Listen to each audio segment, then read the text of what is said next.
Michael Jackson ఈ పేరు వినగానే మనలో చాలామందికి వెంటనే గుర్తొచ్చేదేంటి? ఆ మ్యాజికల్ మ్యూజికా? లేకపోతే ప్రపంచాన్ని తన కాళ్ల కింద తిప్పుకున్న డాన్సా? లేదా అతని జీవితాన్ని నీడలా వెంటాడిన ఆ వివాదాలా? నిజానికి ఈ రెండూ కలిస్తేనే అతని కథ. ఈరోజు మనం సరిగ్గా ఈ రెండూ పార్శ్వాల మధ్య నలిగిపోయిన ఒక సంక్లిష్టమైన వారసత్వం గురించే మాట్లాడుకోబోతున్నాం. అంటే ఒకే మనిషికి రెండు వేరువేరు వారసత్వాలుండటం సాధ్యమేనా? ఒక పక్క చూస్తే మ్యూజిక్ ప్రపంచానికి దేవుడు, కింగ్ ఆఫ్ పాప్. ఇంకో పక్క చూస్తేనేమో అతని జీవితం మొత్తం తీవ్రమైన ఆరోపణలు, వివాదాలతో నిండిపోయింది. ఈ రెండింటినీ మనం ఎలా అర్థం చేసుకోవాలి? సరే, ముందుగా అతని కీర్తి గురించి మాట్లాడుకుందాం. అసలు దేనివల్ల మైకేల్ జాక్సన్ ఒక లెజెండ్ అయ్యాడు? పాప్ ప్రపంచంలో అతను సృష్టించిన ప్రభంజనమేంటి? సంగీతం, నృత్యం, కల్చర్పై అతని ప్రభావం ఎంత లోతైనదో ఒక్కసారి చూద్దాం. 1 బిలియన్ అంటే 100 కోట్లకు పైగా రికార్డులు అమ్ముడయ్యాయంట. ఊహించుకోండి, అదెంత పెద్ద సంఖ్యో. ఇది జస్ట్ ఒక నంబర్ కాదు. భాష, దేశం, కల్చర్ ఇలాంటి హద్దులన్నిటినీ చెరిపేసి అతని మ్యూజిక్ ప్రపంచాన్ని ఎలా ఏకం చేసిందో చెప్పడానికి ఈ ఒక్క ఉదాహరణ చాలు. అతని పాటలో ఉన్న మ్యాజిక్ అలాంటిది మరి. అయితే అతని ప్రభావం కేవలం ఆ రికార్డు అమ్మకాలతో ఆగిపోలేదు. అంతకు చాలా మించి. చూడండి, అతను మ్యూజిక్ వీడియో అనే కాన్సెప్ట్కే కొత్త అర్థమిచ్చాడు. వాటిని చిన్నపాటి సినిమాల్లా మార్చేశాడు. ఎంటీవీ లాంటి చోట్ల నల్లజాతీయుల పట్ల ఉన్న వివక్షను బద్దలుకొట్టాడు. సింపుల్గా చెప్పాలంటే పాప్ మ్యూజిక్ని ప్రపంచంలోని ప్రతి ఇంటికి తీసుకెళ్లాడు.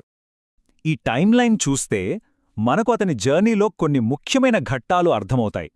థ్రిల్లర్ వీడియోతో మొదలుపెట్టి ఒక్కసారిగా ప్రపంచాన్ని ఆశ్చర్యపరిచిన మూన్ వాక్, ఆ తర్వాత రికార్డులన్నీ బద్దలు కొట్టిన బ్యాడ్ టూర్, చివరికి సూపర్బోల్ షోతో అయితే స్టేజ్ పర్ఫార్మెన్స్ అంటే ఎలా ఉండాలో కొత్తగా నేర్పించాడు. ప్రతి అడుగులోనూ ఒక కొత్త స్టాండర్డ్ సెట్ చేశాడు.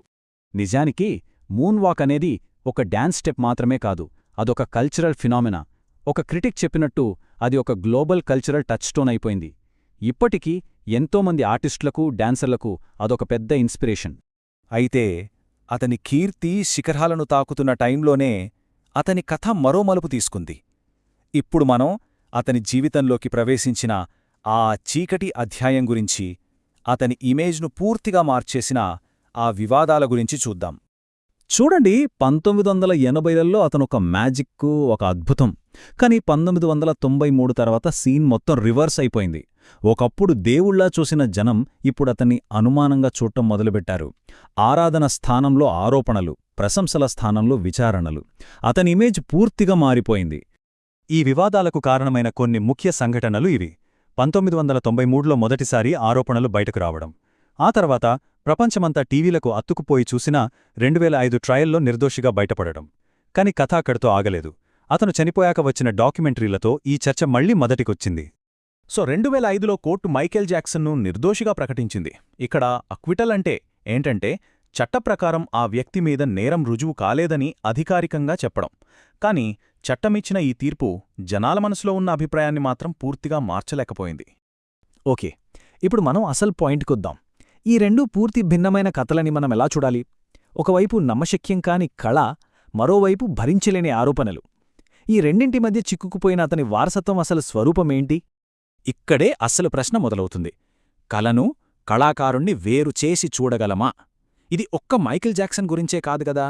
చరిత్రలో చూస్తే ఎంతోమంది గొప్ప గొప్ప కళాకారుల జీవితాల్లో ఇలాంటి చీకటి కోణాలు కనిపిస్తాయి.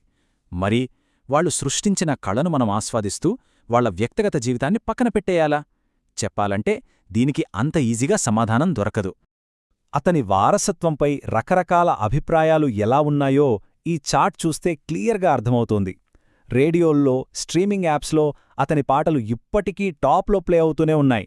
కాని విమర్శకులు, మ్యూజియంల లాంటి సంస్థలు మాత్రం అతని గురించి మాట్లాడటంలో, ప్రదర్శించడంలో చాలా జాగ్రత్తగా ఉంటున్నాయి. దీని అర్థమేంటంటే ఈ చర్చ ఇంకా ముగియలేదు. ఇది హిస్టరీ బుక్స్లో ముగిసిపోయిన చాప్టర్ కాదు. మన రేడియోల్లో, మనం రోజు వాడే స్ట్రీమింగ్ యాప్స్లో, కల్చరల్ ఇన్స్టిట్యూషన్స్లో ఈ డిబేట్ ఇప్పటికీ జరుగుతూనే ఉంది. అందుకే కొందరు అతన్ని సాటి లేని మ్యూజికల్ జీనియస్గా చూస్తారు. మరికొందరేమో చాలా టాలెంటున్నా, వ్యక్తిగతంగా ఎన్నో సమస్యలున్నా ఒక సంక్లిష్టమైన మనిషిగా చూస్తారు. ఇంకొందరికి అతని జీవితం ఫేమెంత డేంజరస్సో చెప్పే ఒక గుణపాఠంలా కనిపిస్తోంది. అదే సమయంలో ఆరోపణలు చేసిన వాళ్ల కోణం నుంచి కూడా ఈ కథను చూడాలనే వాళ్లు కూడా ఉన్నారు. చూశారా ఎన్ని కోణాలున్నాయో? సో ఫైనల్గా చెప్పాలంటే మైకేల్ జాక్సన్ వారసత్వానికి ఒక సింపుల్ జడ్జ్మెంట్ ఇవ్వడం అసాధ్యం. అతని కథ మోడర్న్ హిస్టరీలో ఒకవైపు అత్యంత గొప్పగా కీర్తించబడింది, అదే సమయంలో అత్యంత తీవ్రంగా విమర్శించబడింది. ఈ రెండూ నిజాలే, రెండూ అతని కథలో భాగమే. చివరిగా ఒక ప్రశ్నతో ముగిద్దాం. అసలు ఒకరి వారసత్వాన్ని ఎవరు నిర్ణయించాలి? చరిత్రకారులా, అభిమానులా, కోర్టులా, లేక కాలమే నిర్ణయిస్తుందా? పబ్లిక్ లైఫ్లో ఉండే వ్యక్తులను మనం ఎలా గుర్తుపెట్టుకోవాలి అనే పెద్ద ప్రశ్నకు ఈ కథ మనల్ని తీసుకెళ్తుంది.